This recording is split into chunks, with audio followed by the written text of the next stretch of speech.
ಸಂವಿಧಾನ ತಗೊಂಡ್ಬರ್ತಾರೆ. 100 ಕೋಟಿ ಜನ ಇದ್ದಾರೆ, ಈ ಸಂವಿಧಾನವನ್ನು ಹೇಗೆ ಲಾಗು ಮಾಡ್ತಾರೆ?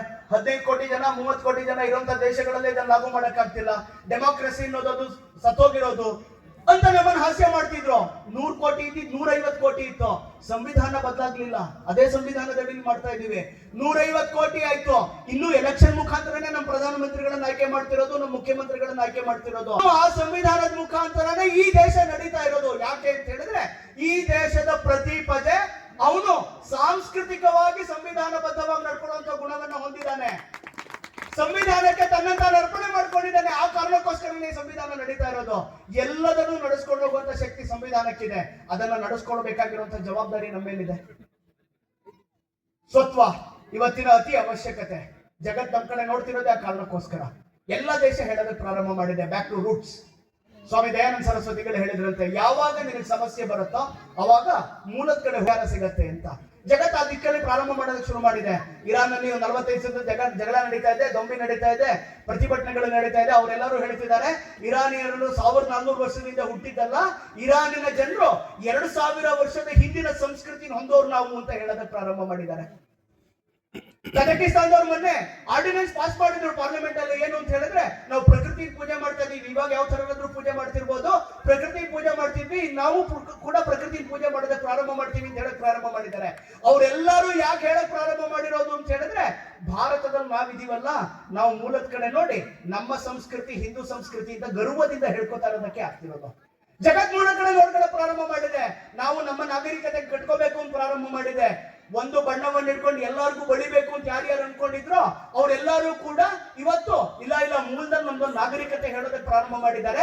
ಆ ಕಾರಣಕ್ಕೋಸ್ಕರ ಜಗತ್ತಿನ ಎಲ್ಲ ಸಂಸ್ಕೃತಿಗೆ ಇವತ್ತು ಮತ್ತೆ ಭಾರತ ತೊಟ್ಟಿಲಾಗುವಂತಹ ಜಾಗಕ್ಕೆ ಬಂದು ನಿಂತಿದೆ.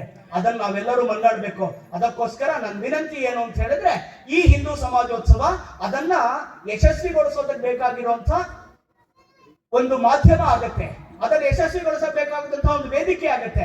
ಇದನ್ನ ಇಟ್ಕೊಂಡು ನಾವೆಲ್ಲರೂ ಯೋಚನೆ ಮಾಡುವಂತ ಅವಶ್ಯಕತೆ ಇದೆ. ಬರೀ ನಾನು ಹಿಂದೂ ಗರ್ವದಿಂದ ಅಂತ ಹೇಳ್ಕೊಂಡಿದ್ದಕ್ಕೆ ಜಗತ್ತಲ್ಲಿ ಇಷ್ಟೆಲ್ಲ ಬದಲಾವಣೆ ಆಗತ್ತೆ ಅನ್ನೋದಿದ್ರೆ, ನಮ್ಮ ಮೂಲ ಸನಾತನ ಸಂಸ್ಕೃತಿಯಲ್ಲಿದ್ದಂತಹ ಮೌಲ್ಯಗಳನ್ನ ನಮ್ಮ ಜೀವನದಲ್ಲಿ ಅಳವಡಿಸ್ಕೊಂಡು ನಾನು ಹಿಂದೂ ಅಂತ ಹೇಳಿದಾಗ ಜಗತ್ತಲ್ಲಿ ಯಾವ ತರ ಪರಿವರ್ತನೆ ಆಗ್ಬೋದು ಅಂತ ಮಾಡ್ಕೋಬಹುದು. ಹಾಗಾಗಿ ಗರ್ವದಿಂದ ಹೇಳೋಣ ನಾವು ಹಿಂದೂಗಳು ಅಂತ. ಇನ್ ಕೆಲವು ಜನ ಹಿಂದೂಗಳು ಅಂತ ಹೇಳೋದು ನಾಚಿಕೆ ಪಟ್ಟಿರ್ಬೋದು, ಅವ್ರಿಗೂ ಹೇಳೋಣ. ಇನ್ ಕೆಲವ್ರು ಹೇಳ್ತಾ ಇರ್ಬೋದು, ಪೂಜಾ ಪದ್ಧತಿ ನಮ್ ಬೇರೆ, ನಾವು ಹಿಂದೂಗಳಲ್ಲ ಅಂತ. ಯಾವ್ದೋ ಕಾರಣಕ್ಕೋಸ್ಕರ ಪೂಜಾ ಪದ್ಧತಿ ಬದಲಾಗಿದೆ, ಅದ್ರ ರಕ್ತ ಏನ್ ಬದಲಾಗ್ಲಿಲ್ಲ. ನೀವು ಹಿಂದೂಗಳೇ, ನೀವು ಆ ವಿರಾಸತ್ತಿಗೆ, ಪುರಾತನವಾದಂತ ವಿರಾಸತ್ತಿಗೆ ಸೇರಿದವರು. ನೀವು ಬೇರೆಯವರಲ್ಲ. ಪೂಜಾ ಪದ್ಧತಿ 100 ಇರ್ಬೋದು, ನಮ್ಮಲ್ಲೂ 100 ಇದ್ದಾರೆ. ಯಾಕೆ ಯೋಚನೆ ಮಾಡ್ಬೇಕು? ನೀವು ಬನ್ನಿ, ಗರ್ವದಿಂದ ಹೇಳಿ ಹಿಂದೂ ಅಂತ. ಯಾಕೆ ಅಂತ ಹೇಳಿದ್ರೆ, ಈ ಹಿಂದೂ ಅನ್ನೋದಕ್ಕೆ ನಿಮಗೂ ಗೌರವ ಸಿಗ್ತಿರೋದು ಅಂತ ಎಲ್ಲರ ಹತ್ರ ಹೇಳೋಣ, ಜಾಗೃತಿಯನ್ನ ಉಂಟು ಮಾಡೋಣ. ಅಕಸ್ಮಾತ್ ಏನಾದ್ರೂ ಈ ಹಿಂದೂ ಸಮಾವೇಶ 200 ವರ್ಷದಿಂದ ಇದ್ರೆ ಅವರೆಲ್ಲರೂ ಕೂಡ ಇವತ್ತೊಂದು ಈ ಹಿಂದೂ ಸಮಾವೇಶದಲ್ಲಿ ಇರ್ತಾ ಇದ್ರು. ಹಾಗಾಗಿ ಒಂಚೂರು ಸಂಕೋಚ ಪಡದೆ ಇಡೀ ದೇಶದ 145 ಕೋಟಿ ಜನರು ಹಿಂದೂಗಳು ಅಂತ ಹೇಳುವಂತ ಕಾಲ ಸನ್ನಿಹಿತ ಬರ್ತಾ ಇದೆ.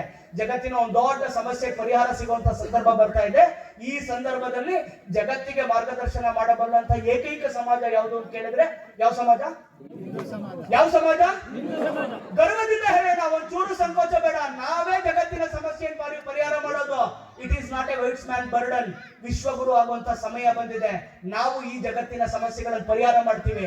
ಒಂದೇ ಒಂದು ಜಗತ್ತಲ್ಲಿ ಸ್ಟೆಬಿಲಿಟಿ, ಸ್ಥಿರತೆ ಇಲ್ಲದೆ ಇರೋ ತರನೋ, ಸಮೃದ್ಧಿ ಇಲ್ಲದೆ ಇರೋ ತರನೋ ಆಗಕ್ ಬಿಡಲ್ಲ ನಾವು. ಯಾರನ್ನು ದೋಚಲ್ಲ, ಯಾರನ್ನು ಲೂಟಿ ಮಾಡಲ್ಲ, ಯಾರ ಕಗ್ಗೊಲೆಗಳಾಗೋದಿಲ್ಲ. ಆದ್ರೂ ಜಗತ್ತು ಸಮೃದ್ಧಿಯಿಂದ ಇರುತ್ತೆ, ನಮ್ಮ ಸಂಸ್ಕೃತಿಯನ್ನ ಫಾಲೋ ಮಾಡುತ್ತೆ ಅನ್ನೋದನ್ನ ಜಗತ್ತಿಗೆ ತೋರಿಸುವಂತ ಕಾಲ ಬಂದಿದೆ.